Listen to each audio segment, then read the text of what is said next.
Well, hello, everyone. My name is Sam Gayshak. I'm the editor of Independent Processor magazine. I'm speaking here today with Irv Sarnauskas, co-founder of Fresh Picks. Irv, thanks for taking the time to talk with me today. No, it's great being with you. So could you talk a little bit about what exactly it is that Fresh Picks does and kind of where your geographical market is? Yeah, we do deliveries throughout the Chicago area, pretty much any address, mostly households, but also other businesses. And we buy mostly from local farms, directly from producers. And we have a website, freshpicks.com, where people can place orders. We buy from farms, pack up orders, and put them on our trucks and deliver. We hit 250 zip codes a week, every week of the year, throughout Chicago and surrounding suburbs. And what we're really focusing on is to relocalize our food system. And one of the things that drove us to start Fresh Picks was we realized we've got all this great agricultural resource all around us here in the Midwest, but we're not feeding ourselves. So what's wrong with this picture? And we felt like it was important that we didn't have to depend on other regions to be able to eat. We felt like it's important for a variety of reasons. Food security, for one thing. If we're able to feed ourselves here in the Midwest, that just seems like we're less vulnerable to outside disruptions. I think over the last couple of months, maybe people are focusing a little more on that these days. It's easy to go to a grocery store and the shelves are always full and you take it for granted. I can always get food, no worries. But when there's a disruption to our sort of globalized food system and you go to the store and the shelves are empty, I think it may prompt some people to realize, we should be supporting our local farmers. We should be able to feed ourselves. So they'll be there for us next time there's some kind of disruption. And that is really the reason why we started our business. We wanted a more decentralized food production system where we could support local farmers. And through that, like I said, we'd have greater food security. We'd be supporting farms who are taking care of our local ecosystems and wildlife habitat. So it's good environmentally. And it's really good for our economy, keeping our food dollars circulating right here in our region. Through that multiplier effect, every dollar of local food spending creates about $3 or so in economic activity in our region. Whereas if we're importing our food, we're exporting our money and it's never coming back. So, that's a little bit about what we do and why we do it. Okay, so you'd mentioned, people lately going to grocery stores and seeing a lot of empty store shelves. There's also a good number of people who I imagine who just are trying to find ways to avoid having to go outside as much as possible. So for a grocery delivery system, then, how has the company been operating during this coronavirus pandemic? And maybe what have been some of the opportunities and challenges that you found along the way? Yeah, well, it's been a pretty challenging time for sure. Our order volume really skyrocketed early mid-March, and we were able to fulfill about 97% of the orders we received, even though our order volume was up about fivefold within just a very short period of time, over about a 2-week period. But we were able to absorb that just because we've got, a lot of experience. We've been doing this for 14 years. And Shelley's just a great manager. So, we all worked really hard. We were totally maxed out, actually, and ultimately had to put new customers on a waiting list. We were getting like 100 new account signups a day, and we could not sustain that. So we put up a waiting list, which we've been now chipping away at. By the end of next week, we should be through that waiting list, inviting people in. And one of the ways we've been able to handle that increased volume is by very carefully hiring new staff so as not to increase the exposure here in our facility to new households. We've been hiring people who are roommates or partners of our existing staff. So, we're not exposing our operation to an additional household, a possible source of exposure. So that's one way we've been adding staff. And recently we have hired a few new people.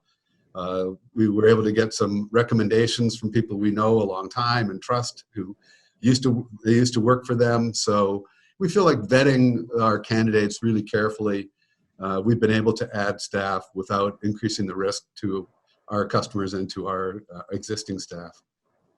But yeah, our volume has just gone way up, and we're really pleased to be able to be of service when people need us. That's great. And I know that finding employees is something that a lot of companies are struggling to deal with now that they're having increased demand for their products. So you've come up with some pretty clever ways to do that, it sounds like. As far as the suppliers, the processors, the producers that you deal with, where are you getting some of your meat and poultry products from? And how are you finding out about these small companies that might not have the biggest exposure or the biggest PR budget to get their names out? Well, yeah, that's right. It's true. Our local food producers, they don't have those $1 million PR budgets to work with. But, we've been doing this a long time, and we always have approached our business as a relationship-driven business. We have long-standing relationships with growers and livestock producers over many years, and we're trying collaboratively with our producer friends to build up our local food system. So, I'm not just looking for the cheapest, food I can get this week. It's not a transactionally driven model we have for sourcing our product. We're more about which farms do we want to support, help them grow, help them get really well established so they'll be there for us next year and the year after. So it's through those relationships that we have really built our supply chain. And one of the ways it works most effectively is people we know for a long time, we become personal friends with. And farmers, they talk to each other. So if somebody has extra product and they're looking for a home for it, they may talk to one of the farms we work with, and they'll say, yeah, talk to Irv, here's his number, call him up.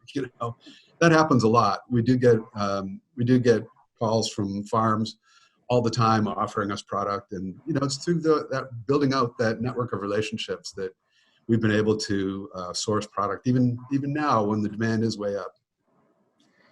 All right. What are some of the qualifications that you're looking for, especially in terms of the meat and poultry, because you're dealing with live animals at some point? So what does a company, what do they need to do in order to become a partner with Fresh Picks? Sure. And, I'm not sure I answered your first part of your question, which was, where are they located? We source pretty much all our animal products, poultry, beef, pork, from Illinois and Indiana, some from Michigan. But yeah, Illinois and collar states is where we do most of our sourcing. And qualifications, first off, we want the farms we work with to raise their crops and their animals in environmentally sustainable ways that don't cause, undue harm to our environment.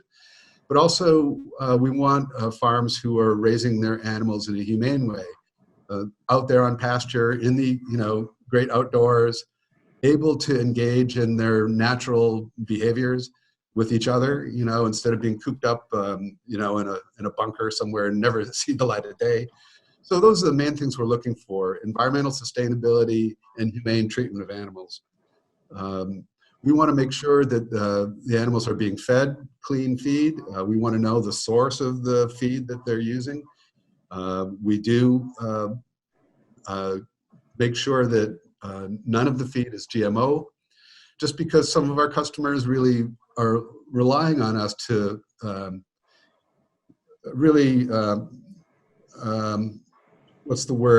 curate for them the suppliers we use so that they can feel confident in the practices. And, one of the things many of our customers want to avoid is GMOs. So that would be another qualification. We're looking for farms who are able to get non-GMO feed for their animals. Okay, and I know that we've heard a lot in the news about how the meat shortages or the shutdown of some of these plants that have been taking place have affected a lot of these family farms. And I'm sure that vegetable plants and produce plants those farmers are having similar issues. So, kind of, what's been your experience in working with some of these producers that you are? How are they handling it? What do they need to get? Well, let me just say, I'm really pleased that you're an advocate out there and a voice for smaller and medium-sized processors, because, to my mind, that's a more resilient system when when you're dependent on, one plant for 1 out of 20 cuts of pork for the entire country. That's a very vulnerable system. That one plant that had to shut down was a huge supply chain disruption for so many retailers. And, that's why we think the small producers, a decentralized system of family operated businesses and producers is a much more resilient way to go. Because if you got a huge industrial scale plant and there's a problem, it's a really big problem. You got a lot of smaller processors and, one has an issue, there's others, you got some redundancy out there in the system. So, that's one way that the farms we work with have been able to cope. There's multiple processors out there.